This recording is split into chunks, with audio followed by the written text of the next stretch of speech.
Hey, I'll call a meeting to order. Good afternoon and welcome to the October 29th, 2025 Executive Committee meeting. We acknowledge that we are on traditional lands of the Treaty 4 territory, a treaty signed with 35 First Nations across southern Saskatchewan and parts of Alberta and Manitoba, the original lands of the Cree, Saulteaux, Dakota, Nakota, Lakota, and on the homeland of the Métis Nation. The City of Regina owes its strength and vibrancy to these lands and the diverse Indigenous peoples whose ancestors' footsteps have marked this territory, as well as the settlers from around the world who continue to be welcomed here and call Regina home. Some members of the committee and city administration may be attending the meeting today through video conferencing. I would like to remind those who are attending through video conferencing of the following. Please ensure that your video camera and microphone are turned off. And when speaking, remember to unmute your microphone and enable your video camera. Some delegations may be attending the meeting today by teleconference to address the committee on various items on the agenda. The deadline to register as a delegation for reports recommended for consideration by City Council at its meeting scheduled for November 5th is 12 p.m. on Monday, November 3rd. And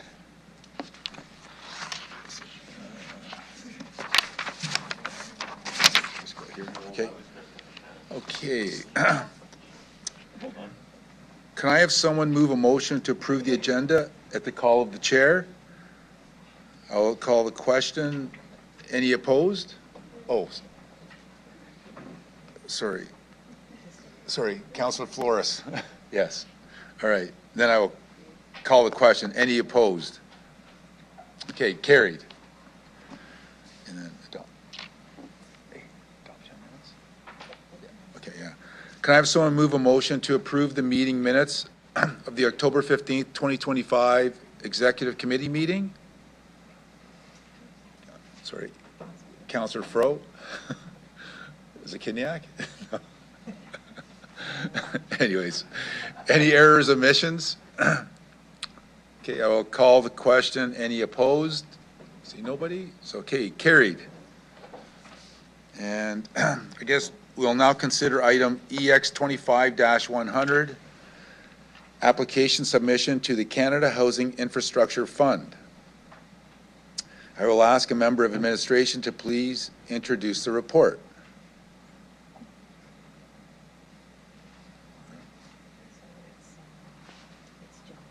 Jim? Oh. Okay. I guess Mr. Nickel, would you, or Miss Bryden? Okay. How do I control them? Thank you.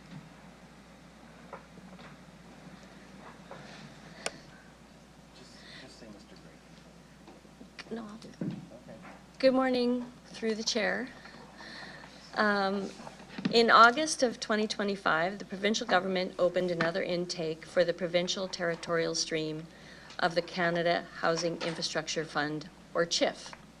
This intake allows the city to submit one application for a capital project and one application for a planning project. You may recall that in June of 2025, City Council considered CR 25-76 municipal front-ending lift stations and directed administration to submit a capital application for the Northwest Regional Wastewater Lift Station for CHIF. Administration recommends submitting a planning application now to conduct a preliminary design study for the Linear Relief Project. The Linear Relief Project will provide additional capacity to the existing wastewater system, moving wastewater east to west across the city. The system already experiences level of service challenges, such as increased risks of wastewater backups to properties and unpermitted discharge to the environment. Additionally, any new development in the east will not be permitted until these capacity challenges can be addressed. The project will leverage existing infrastructure, alleviate level of service challenges to existing properties, help bring the city into regulatory compliance, supports intensification opportunities, and provides capacity for residential and industrial development in the east. This study will produce inputs needed to proceed with next phases of design and construction. The application deadline is November 28th of 2025, and the provincial government requires a City Council resolution approving the applications to be included in the submission. Administration estimates the preliminary design study will cost approximately $1 million. If the application is successful, the city will be eligible to receive up to 73%, or approximately $730,000 from the federal and provincial governments. And with that, we are here to answer any questions you might have.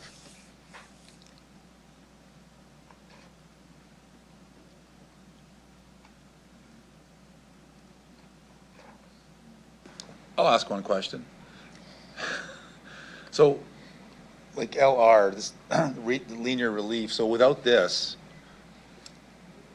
expanding to the east would be very limited? Thank you. Through the chair, there are several projects within our water and wastewater serviceability study that have been identified to help provide relief within our wastewater system citywide. This is a large part of opening capacity for intensification and greenfield development. Yeah. So with intensification, would that include sort of for downtown as well? Yeah. Right? Thank you through the chair. Yes, it would. Yes. Yeah, okay. Okay, no, thanks. Oh, okay, 1, 2, 3. Councillor Burton? Oh, sorry, Councillor Fro. Okay. Can I have someone move the report?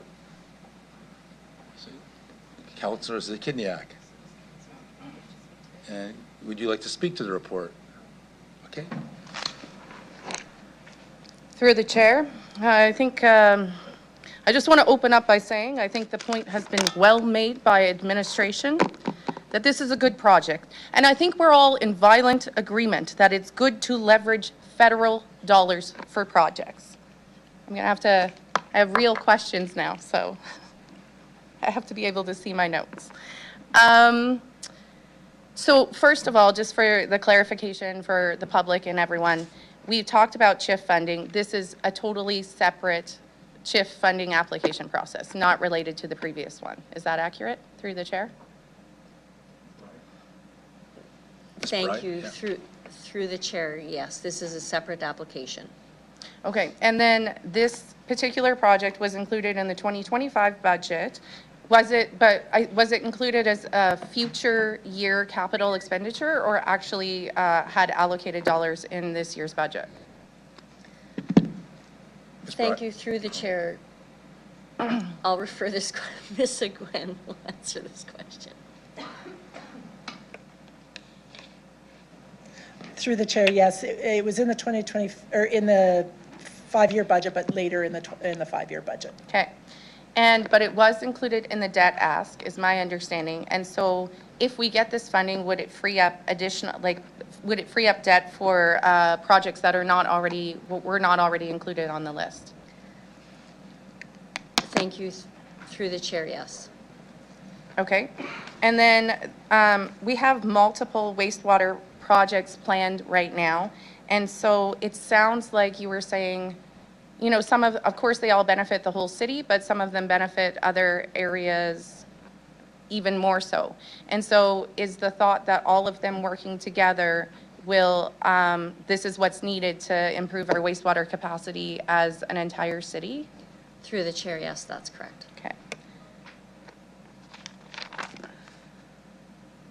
And if this application is not successful, what would be the next steps for this? Like, would we have to go ahead anyway, or would it get pushed to a different year? Thank you for that question. Through the chair, yes, we would still be proceeding to work through the planning for this project. Okay. Okay.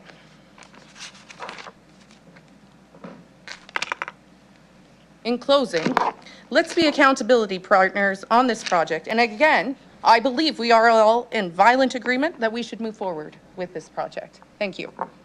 That concludes my remarks. I don't think you say that. Okay. Yeah, I guess I'll ask one more question.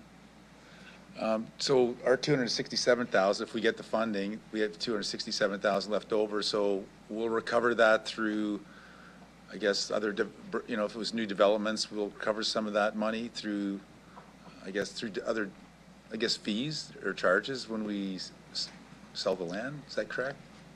Thank you. Through the chair, certainly some of it will come from development charges, and some of it will also be from our intensification reserve.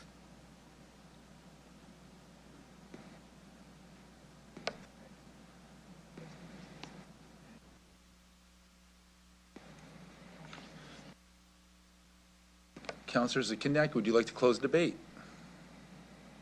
No, I'm good. No? I have nothing further. Thank you. Okay. Okay. I will ask the clerk to start the vote.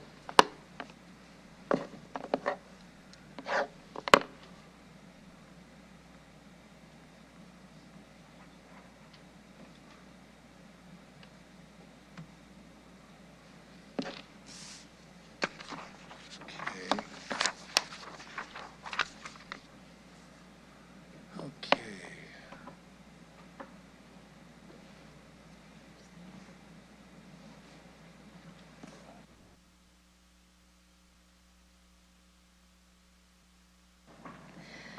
Through you, Deputy Mayor, the motion is carried unanimously.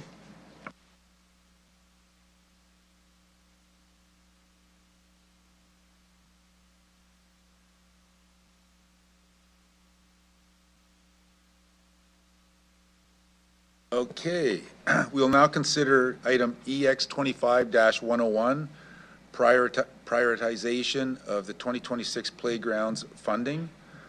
I will ask a member of administration to please introduce the report. Ms. Bryden?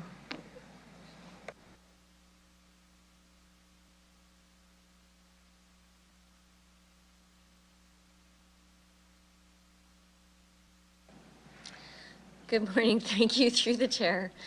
We're here to share information with Council on the approach to the strategic allocation of capital playgrounds funding in 2026 in follow-up to the motion by Council.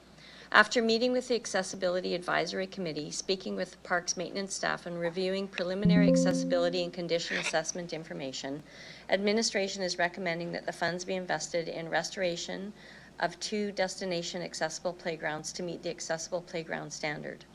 Playground renewals will be considered based on the selection criteria or information contained within the report.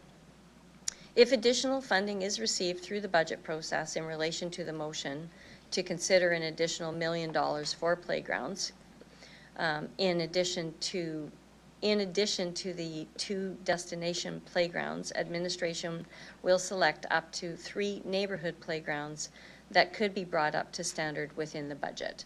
And that budget conversation will take place through the 2026-27 budget deliberations.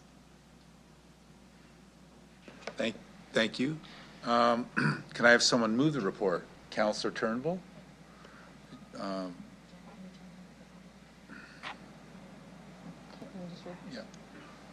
Okay, so I'm going to move amendment. No.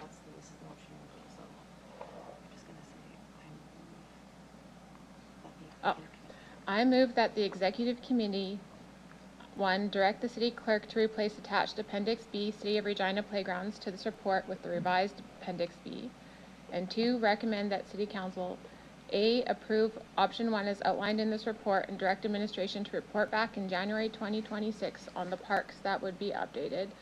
B, subject to the approval of $1 million in the 2026-2027 budget for additional playground refurbishment as outlined in MN 25.5, playground accessibility, that the additional funding be allocated as follows. I, $600,000 to be allocated to the playground replacement and restoration program to be used towards upgrading playgrounds to meet the accessibility playground design standard. II, $400,000 to be allocated to the Community Investment Grants Program to support community-led playground accessibility initiatives. III, delegate authority to the Deputy City Manager, City Planning, and Community Services to update the Community Investment Grants Program and establish a new grant stream for community-led accessible playground updates, including but not limited to defining grant submission criteria and determining how the funds will be dispersed. C, delegate authority to the deputy city manager, city planning and community services to negotiate and approve agreements for donations of playgrounds and playground gathering spaces or the equivalent funding exceeding the current delegated authority of $100,000. D, remove item MN 25-5(3) from its list of outstanding items. And E, approve these recommendations at its October 5th, 2025 meeting.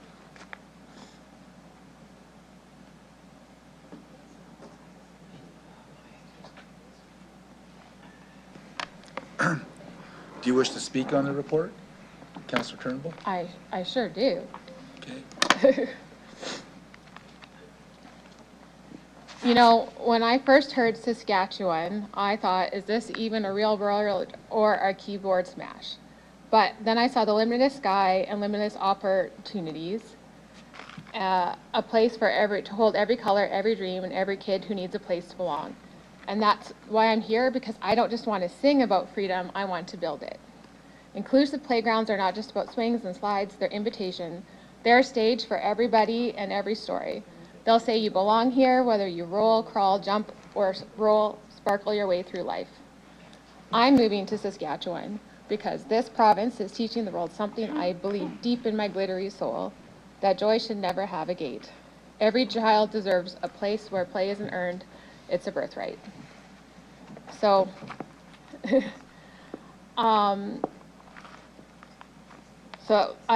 this is a big part of our motion to move forward, and it's the second part of that. There is some corrections here and there, but it's the basic gist of it. It's allocating that $1 million, and I can ask him in some questions. Actually, I will. Administration, did you want to talk about the allocation and what you plan to do with them?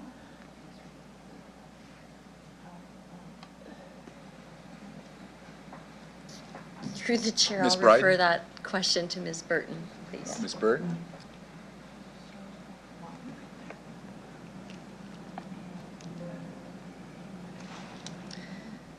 Thank you, and through the chair, so with the existing $610,000 that administration receives through the Reculture Capital Plan, the intent of using those funds in 2026 would be to take 2 playgrounds that were formerly destination playgrounds and bring them up to the accessible playground standard.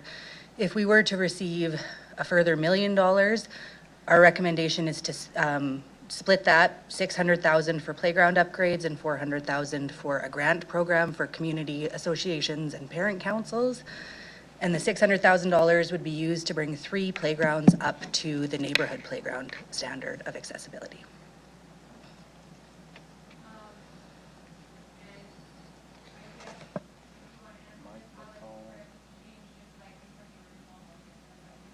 Around the horseshoe.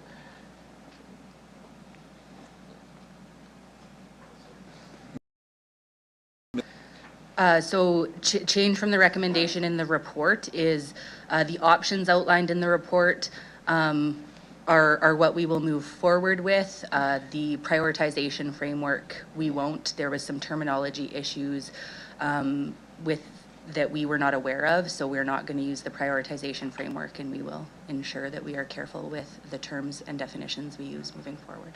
Yeah, and there is a new map for clarification with the proper terms. So really these changes doesn't really change the overall intent. It's more the nuance of the words and what they mean in terms of accessibility.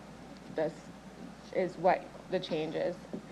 I'll let other people ask questions and finish it up when it's time.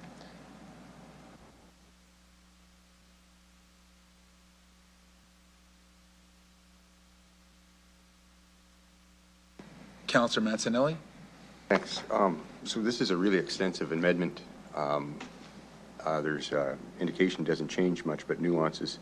Was this crafted with administration or, and this is the necessity for the clarity of the language through the chair? This was crafted with the clerk's administration and myself, and just to make sure all the nuances were correct. The previous report sort of had some old standards and new standards kind of interchangeable and stuff, so this really just cleaned up all of the meanings to align with our new accessibility standards. But you can ask administration, actually. Yeah, no, I'll get there in a second. Would administration like to comment? Thank you. Through the chair, yes, we did work with Councillor Turnbull yesterday, talking about terminology and making sure that we're aligning with the intent of the terminology that was approved in the spring.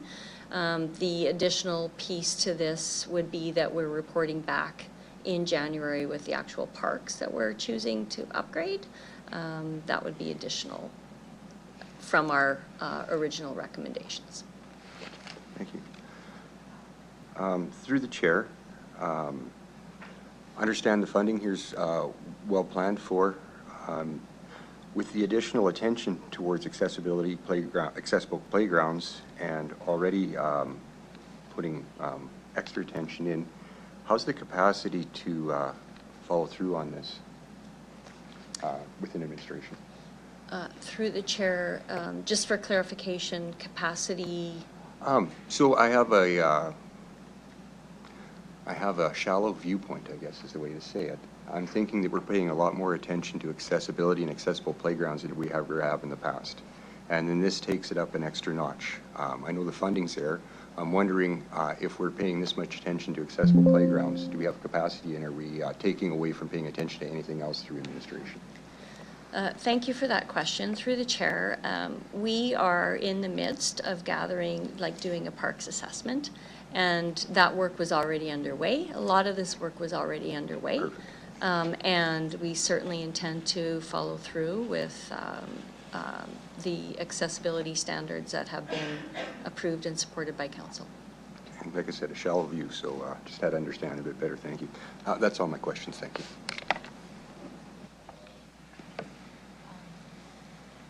Councillor Fro? Yeah, thank you through the chair. Just a couple of questions.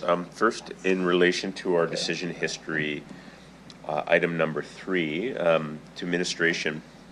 Just wondering how administration views the initial intent of that, and whether that $1 million was intended to be a fund whereby that would supplement and leverage community fundraising, as in associations, parent groups that want to refurbish and rehabilitate a play structure, whereby the gearing ratio helps us actually raise more community, or whether it was intended, as is presented in the report now, to sort of have a combination of some money for grants, which I hope will be tied to community fundraising, and some money for refurbishing existing playgrounds, not tied to community involvement or dollars.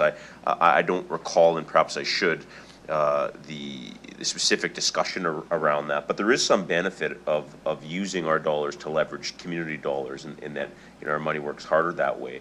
But I'm looking for some context from how you feel what you presented today advances our overall strategic intents.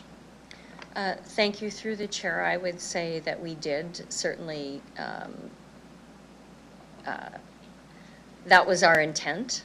That was our understanding of the intent of point 3, was that it would serve both purposes, city-owned playgrounds, as well as supporting and leveraging funds raised by community associations and such, should the money be approved through the budget process. Yeah. Thanks for that.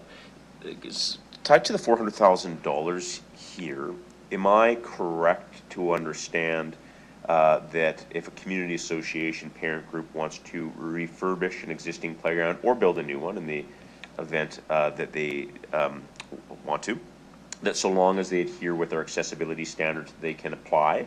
And if so, is there a matching criteria that we envision, or is that to be determined? Through the chair, I will refer that to Ms. Burton, please.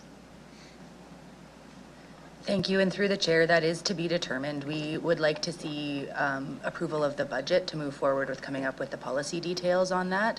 But one of the things that we understand is that in order to meet the accessibility design standards, there would be extra investment required from those community groups. So I think we need to recognize that in the existing community investment grant program, where community associations and parent councils can apply for funding through the city, we limit that very strictly to a maximum dollar value, and that maximum dollar value may now not be reasonable due to those standard changes, so.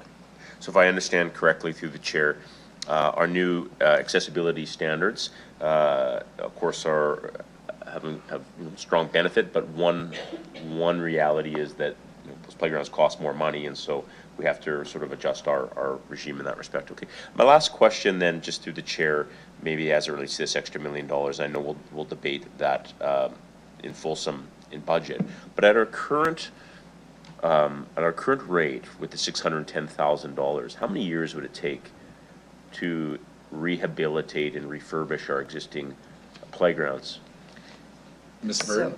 So as noted in the report, we have 158 playgrounds in the city of Regina that are city-owned, and we could get 1 to 2 replaced a year with the existing investment.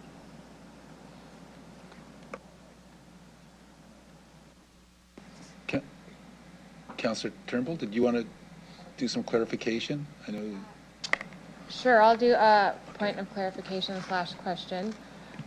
When we talk about these playgrounds possibly costing more money, it's really about design. There's nowhere in the playground standard that even says you have to use rubber surface or this or that. And I think it's something that is very important to put out there because it's how you design a playground. Like, for example, the Science Center playground would probably meet the criteria, no problem at all, because and there's no requirement to have rubber surfaces, all that. So it's all about design and perspective and what you're doing with that. It's not part of this report. It's not part of admin's work, but there are things on my plate to get out more examples of playground designs at different price points to help eliminate that perception. And I do have support from community, not necessarily just the city, to do that. So I just want to be very clear that when we are out here talking about this, it's not necessarily more money, but this is something, this breakdown of the $1 million, as administration has done it, is to address the fact that we don't have enough funds to deal with our playground infrastructure, and that's been identified one of the main needs over and over again. And then the community investment grants is to help encourage private community associations and things as well. And something that I know administration is looking into is with the new provincial grant, you have a minimum amount of dollar value, but if we're able to help put in a minimum of dollar value, that helps them get the next grant as well. So there's some nuances to that, and I've had some really great conversations with our team and with the community team and even with the province on how we can all work together with these groups to make change. And something which I didn't talk about before is if we want to look at the map and option 1. So the map hasn't changed that much, but what you can see with this map is how many playgrounds we have and how many are actually accessible right now. So just pretend all the purple dots are the accessible playgrounds, and then the yellow dots are the new parks coming, and then all those blue dots are the existing playgrounds. So right now, of that 152, I think it's really important to note there are only possibly 6, 8, which can be used for a variety of people with disabilities. And there's 20 to 30% of our population that do have disabilities. So even in simple math, you should have at least 20 to 30% of your playgrounds accessible, but we don't have that. And it's not that these playgrounds are going to exclude people, they're for everybody and they're fun for everyone. So it's really strategic, and when they come back in January and you look at this map, they'll have more information because they're out there doing the work, they're getting the stuff about which parks need maintenance, and they'll come back and be able to recommend. But even looking at this map, you can kind of see, oh look, there's complete zones of the city that do not have an accessible playground at all.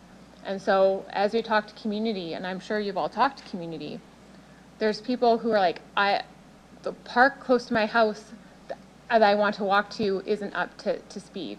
Well, when we're talking about this whole side of community, it's not even the the park near my house. I have to go way over there to get a park toy to play to. So I think there's some perspective and some things that are being built into it.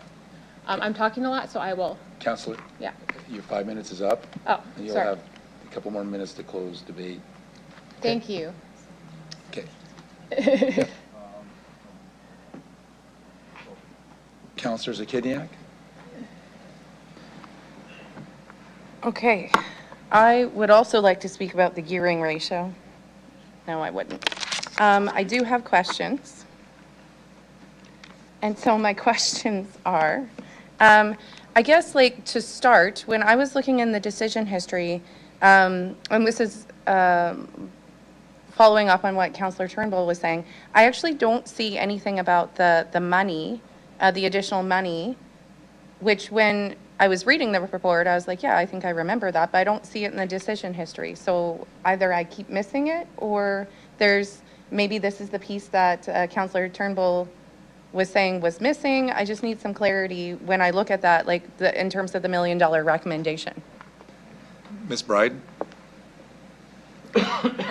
Thank you, through the chair. So if you look on page 9 of the report, point 3. Page 9 of the report. Oh, you know why? It's because there's a long break on page 8, and so I thought we were done. That solves the mystery. Thank you very much. Just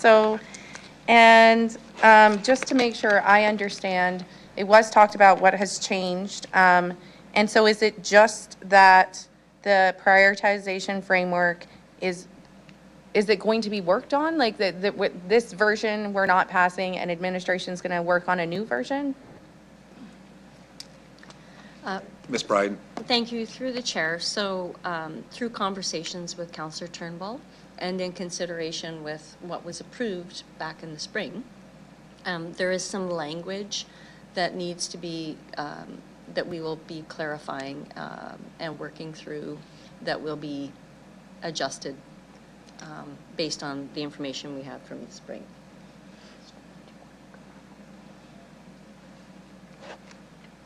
And is that the same thing with the map?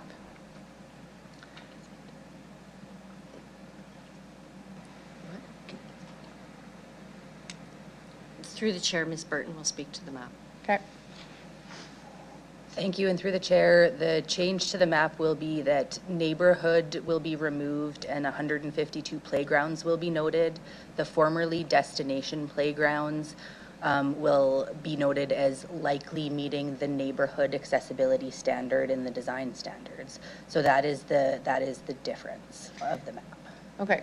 So the prioritization framework and the map will need further work. When this comes back in January with the playgrounds identified, will all of that come back at that time? Council, so the map will be emailed to us. It has been emailed to us. Has been emailed. It has been emailed. Okay. Noted. Okay. And so administration has no concerns with these changes? That is correct. Just for clarity of if anyone's watching, like whatever, there are some design standard changes that we are finalizing today. And then anything with budget implications is being forwarded to the budget process for final approval. Is that correct?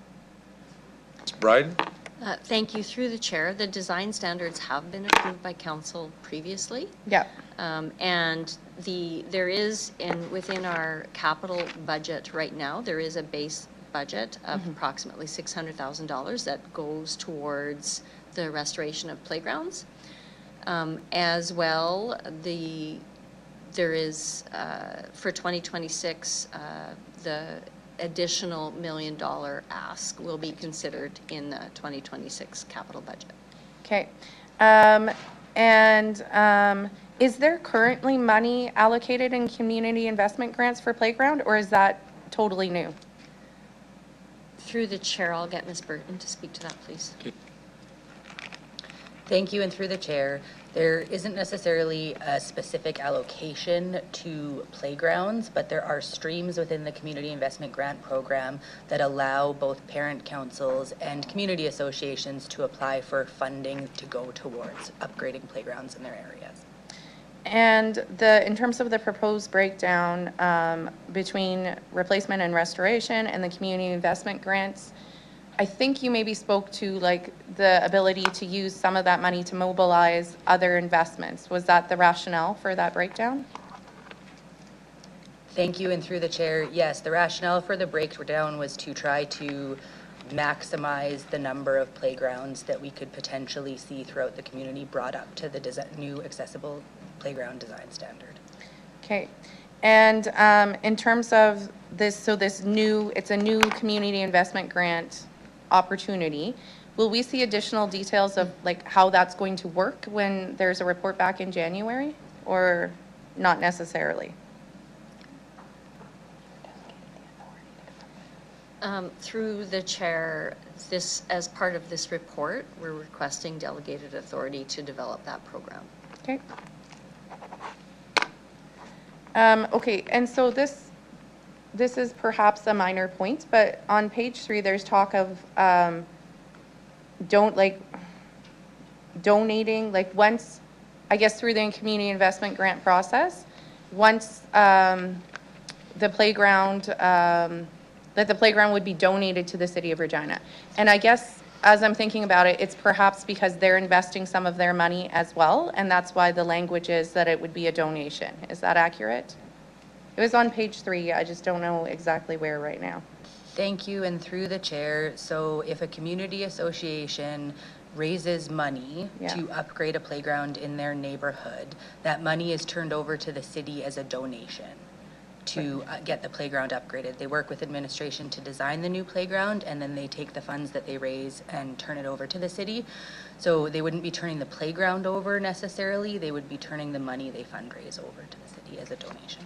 Okay.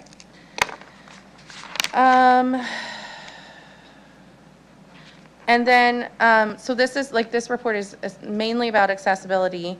Will any of this new money be, like, is the new money only for accessibility? And are we sort of encouraging upgrades that will tick multiple boxes? So this is like an accessibility measure that also increases the amenities at the playground or something like that, so we can sort of multi-solve at the same time. Thank you for that question through the chair. So we have, as we've said, many playgrounds within the city, and they're all at various different levels of need in terms of improving structures, etc. So this will be a combination of improving the playgrounds, the maintenance, etc., as well as bringing them up to accessible standards. Okay. And then the final report on the parks and playground condition assessment will be presented to council in Q4 of next year. Will that give administrations enough time to to change their recommendations if needed for the following year's budget? So, you know, you're doing a lot of extensive work. If you report back in Q4, will there be sufficient time to impact the 2027 budget if needed? Thank you through the chair. Thank you for that question. Yes. Okay. Okay, and there's talk in the report of funding playgrounds to be near meeting the standard, the accessibility standard. And so I just needed a better understanding of what that means, because I also read in there that the Accessibility Advisory Committee said we want complete updates to playgrounds for accessibility, so it's not confusing for folks when they go about which parts are accessible. So if you can help me understand that feedback and then the impact on our recommendations. Through the chair, Ms. Burton will speak to that. Thank you, and through the chair. So with the adoption in March of this year of the updated accessible playground design standards by council, it was determined through the assessment process by staff that none of the playgrounds meet the destination playground standard. Some very well may meet the neighborhood playground standard. There are two different versions or two different standards there. And so the former destination playgrounds, a number of them may need minor updates. So the near meeting the standard are they would need minor updates to meet the standard. And so you could look at the map and try to strategically update across the community so that you have some access to accessible level playgrounds throughout the community. Councillor Zakiniak, you have 15 seconds. Okay, did we previously have a playground upgrade prioritization framework, or is that going to be completely new? We did not previously have a playground upgrade prioritization framework, and we are working towards that Q4 of 2026 strategic playgrounds report that would be a larger plan for how to upgrade our playgrounds. I just want to thank administration for their work on this and all of my council colleagues for their input on this matter. Thank you. Team Regina. Councillor Mancinelli. That last part there about the asset management is where I was going as well. Excuse me. Looking at the map and knowing that some of these playgrounds are quite old, and it looks like some of these little dots are almost trying to reproduce. Are we decommissioning some playgrounds as we go through this and invest more to make better playgrounds? Is that part of the plan as well? Ms. Bride? Thank you. Through the chair, that's a great question, Councillor. And so part of our review will be looking at sort of like that asset management plan and what we actually need within the city to meet our standards and the recreation master plan and all of those pieces. We certainly are conscious of the number of playgrounds that we have and that we're facing to restore. Appreciate that. Looking at the map, the only school I see on here is Imperial with the major playground there. The school playgrounds are over and above these ones that are shown on the map as well. Is that correct? Through the chair, Ms. Burton can speak to that, please. Thank you, and through the chair, the Imperial Playground is at Imperial Park. It's on a city-owned park. Okay. So it was right next to the former Imperial School. Okay, so then where would school playgrounds configure on this map? We'd have a whole extra set of dots show up if we included schools in those assets as well. Correct. We do not have the data or tracking of school playgrounds on our map. Will that be part of the master plan you're putting together in the future when you review the assets that we have for playgrounds? Thank you. Through the chair. So we could certainly consider where school playgrounds exist. We wouldn't do an asset management review of those playgrounds because they're not owned by the city. They're maintained and owned by the schools. Okay. Could it be part of the consideration of the matrix? A good example would be Imperial School with the renewal there. Brand new playground is going to be there, brand new everything. And if the city has a playground, say a half a block away or a block away, it might be better to invest somewhere else to fix up a different playground. Would that be part of the thinking? So thank you. Through the chair. Yes, that can be part of our consideration. However, we cannot compel those playgrounds to meet our standards. So it adds a certain level of complexity, certainly. Yeah, I'm just wanting to know what all in the consideration and knowing how tight every dollar is and wanting to reach the most need possible. So thank you. I just have one question. So if we're considering shutting down some certain playgrounds, and if we're spending $610,000 a year right now going towards playgrounds, and we plan on maybe shutting some down, would that free up more funds? Thank you. Through the chair. So to be clear, I'm not saying that we're shutting some playgrounds down. We will be doing a fulsome review of where locations of playgrounds are and what seems to be reasonable for the location of playgrounds. In the event that some of the playgrounds do require maybe a complete restoration, we may recommend that those not necessarily be restored. And then that would just reduce the number of playgrounds that would need to be restored. So we're facing over 150 playgrounds in the city. We're looking at restoring potentially 2 per year. So it may have an impact, but I would say it's still a lot of work to be done. I guess I just meant that some of the maintenance costs, if certain ones are shut down, would be, that money could be redirected, to other playgrounds. That's what I meant. Yeah. Okay, thank you.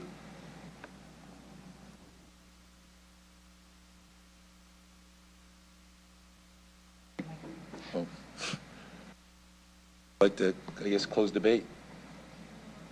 No more questions. I only have 2 minutes, right? Yeah. 3?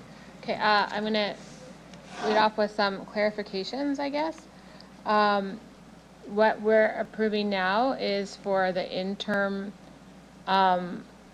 playgrounds to come back to us in January. That won't be to the strategic plan. That will be to the best place knowledge administration has at the time. And then moving forward will be to the strategic plan. But as they move forward, they'll get more information to what to recommend. And so in January, they will come with that. And part of the reason we removed that framework is because it's just inefficient to do a framework to readjust a few months later. And so it's kind of an interim plan. And then the bigger plan will come. As for the schools and the developer park, I wouldn't say it's necessarily on administrative's plate, but I am the school liaison and I am working on that. So I'll be able to give them more information. I can tell you already that there is only going, to my knowledge, there's very few school playgrounds that have accessible but with the new provincial grant, there's more encouragement to that. And I will take that on to give them the information to that. And same with the developer parks, might be even a better one to put on because the new ones will be built to the new accessibility standards. So that might also inform our map. But that's all part of that plan coming back at Q4. Today is to move forward to give instruction to come up with an interim plan for January. And adding that additional framework was making things more complicated than it had to be. So we removed that and they'll come back with the best knowledge based on that. I'm going to run out of time, so I should say some wonderful, beautiful things about how great this plan is, how proud I am of us doing this and doing the hard work. And looking at all the elements of accessibility, including travel time, and then in the bigger scope of things with our maintenance plan as well. I have to also thank all my colleagues and definitely administration for working through me on this and the accessibility committee, because this is a really big thing. And someday, I was using the example the other day that at some point someone made the decision to make washrooms accessible and that opened the door for everyone. And now we don't even think about it. And that's the same sort of thing with this is at some point you make a decision, someone decides to put a curb in a sidewalk and it changes the way life is and opens up life for a whole 20 seconds. bunch of people. And it just changes life for so many people. And we are doing that. And someday this will be just a decision no one will think about, and that's such a beautiful thing. So thank you so much for being part of that and making this a more inclusive place.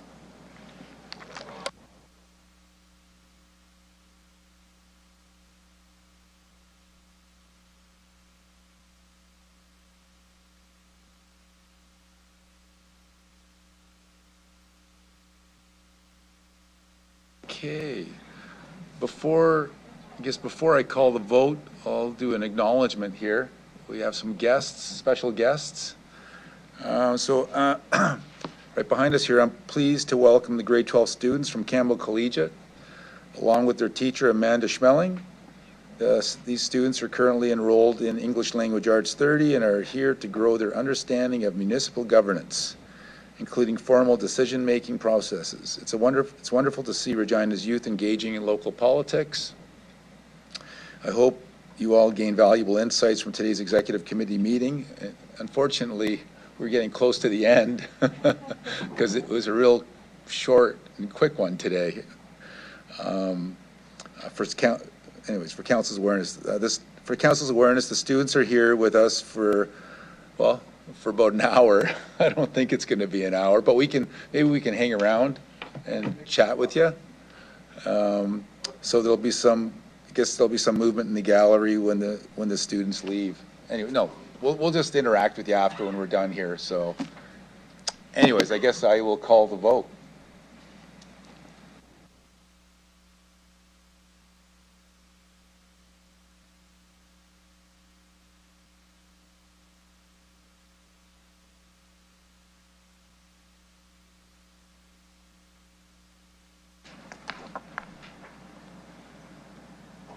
Through you, Deputy Mayor, the motion is carried unanimously.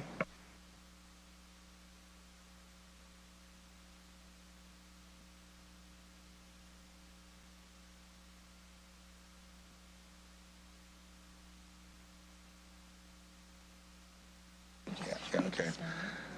Can I have a motion to adjourn the meeting? Mayor Baczynski? And I will call the question. Any opposed? Say nobody? Carried. We're done.